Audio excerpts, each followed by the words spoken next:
Alright guys, so today we have some blue reveals to go over. Finally, we actually have the official release of Gamma 1 and Gamma 2. And there were some cards yesterday that came out, realistically just one, this promo card here, essentially for the the Cooler Unison deck. That was the only new card they showed off because they've already showed off these cards before. Yeah, so I think this is the promo card that actually comes in the pre-release in the premium pack, which is kind of cool. And then you have these two here. So this card actually, I think it's pretty, I don't know if it's essential, but it is very good to have because you know, you don't have to pitch off this effect at all. So you just play it for 2, and your opponent you don't discard a card. Your opponent just has to, you know, discard 1 for every time they attack. So that's pretty good. So that's it. But we are going to go over Gamma 1 and Gamma 2. Now we have Gamma 1, Gamma 2, we have a Unison, and we have 1 battle card. So we can only go over kind of so much with this. I've already seen this leader, so I just really couldn't talk about it until it actually was revealed. But now we can kind of go over it and give you guys a little bit of a rundown. So what's very cool about this is that it has a new Saga line, obviously. So which means this is going to be really cool because I'm going to guess either next set, maybe, or the set after, they may do a theme set in between 17 and 18 maybe.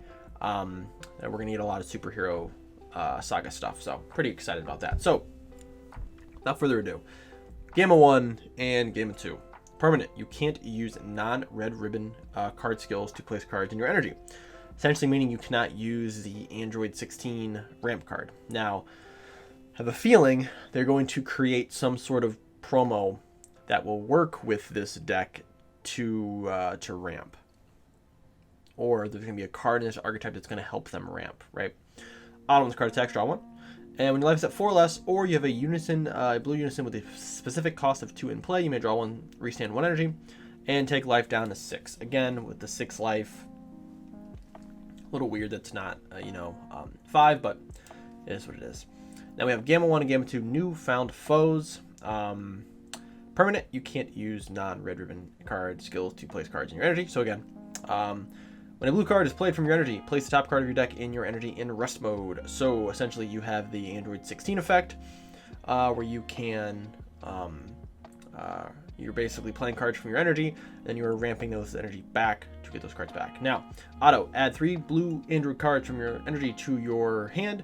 At the end of the turn, draw 1 and add up to 3 blue Android cards in your hand to your energy.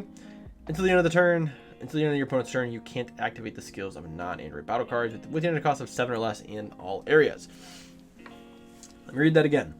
Add 3 blue Android cards from your energy to your hand. So this is at the end of your turn. So you take 3 cards from your energy, add them to your hand. At the end of the turn, you draw 1, and then you replace up to 3 Android cards in your hand back to your energy.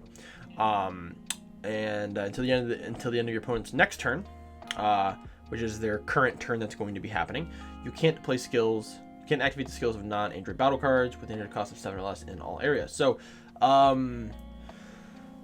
essentially this is, you cannot run God Sealing in this deck. That's kind of what I get from that, right? You can't run God Sealing. Any battle card effects other than Hatch that are not androids, you're not going to activate. Now, a lot of people were kind of dissing this leader. They're like, "Oh, this is really bad." I think there's going to be a lot of ability to this is going to be kind of like Android, definitely like an Android 16 deck for sure, where you're going to have a lot of in combo step effects. And you also have some other cards in the archetype that are going to be able to be used as negates and counterplays and things like that. So it's actually not that big of a deal. The fact that you can play 3 energy worth of cards, and the fact is you can ramp, right? So you can ramp a card from your energy to your energy from your deck, and then at the end of the turn, if it's a card that you want to add to your hand, you just add it to your hand. The problem is it has to be an android card. I still think you would possibly run Zeno super combo in this deck just to pull back the other cards that are not androids, but it is a very cool effect.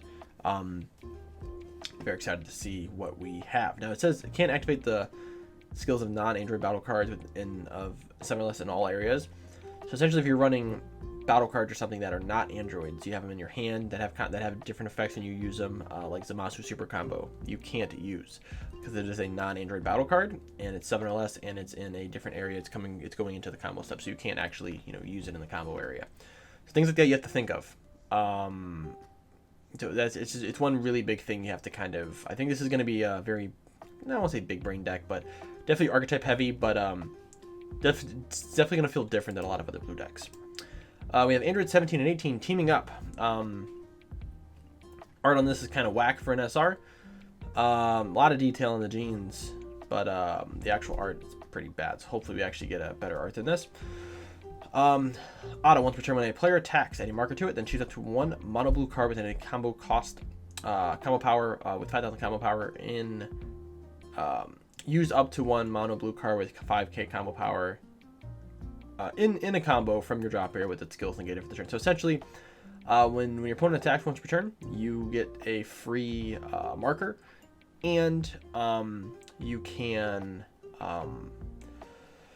combo a free card away from the drop, which is very cool. It has its skills obviously removed, but it just makes this basically a 20k, or makes it whatever your opponent swings at a 20k or 15k depending on if you're Woken or not. Activate main for 2 blue. If your leader is blue, play this card from your energy with 2 markers on it. So this is very cool, right? So you can just tap 2 to play this from your energy, and then you would ramp. So basically you would be losing a card from your energy, and then you would use your leader effect to add it back. Now on your front side, you do not get that effect, right? So you don't have the effect of where you right, like you don't get to actually play the card from your energy, which is kind of weird, right? So like you have to actually hard cast this card. You don't want to play it from your energy, because if you do, you actually just lose the energy, because this is the side where you actually gain that effect. So that is kind of a weird effect. So you kind of just have to tap 2 for this. And then -4, this card gets 10k power and dual attack for the turn, making him a 25k dual attacker. Very powerful. I don't know. I'm not a huge fan of this. I think hit is probably going to be the unison of choice, is my guess. That's just me, though. Just thinking about it. And we have Android 14 and 15, the Ravagers. So this is a 2-drop 10k permanent bond 3 with blue Android. This card gets 5k, so it becomes a 15k. Active main if your leader is a blue Red Ribbon Army card, and you discard this card from your hand. Look at the top 5 cards of your deck, add it to one Red Ribbon Army with an energy cost of 5 or less, or a Android 17 and 18 teaming up, which is this unison, and add them to your hand. So this is a searcher for free to pitch it, and then this puts a 5k in your drop area. So you have to add a card to your hand, and now you have a 5k combo. So when you play this, you have a free 5k combo every turn. Very cool effect. Very, very cool effect. So that's really all we have for today. Kind of a shorter video, but we'll be back later this week. If not, next week. When I get back from my vacation, we'll go over the game of stuff, because I probably won't be up. I leave Thursday for Arizona, so there probably won't be on Deck Planet by then. We'll see if I can get done. If I can get done on the plane, maybe. We'll see. But thank you guys for watching, and as always, like and subscribe, and I will see you guys in the next video.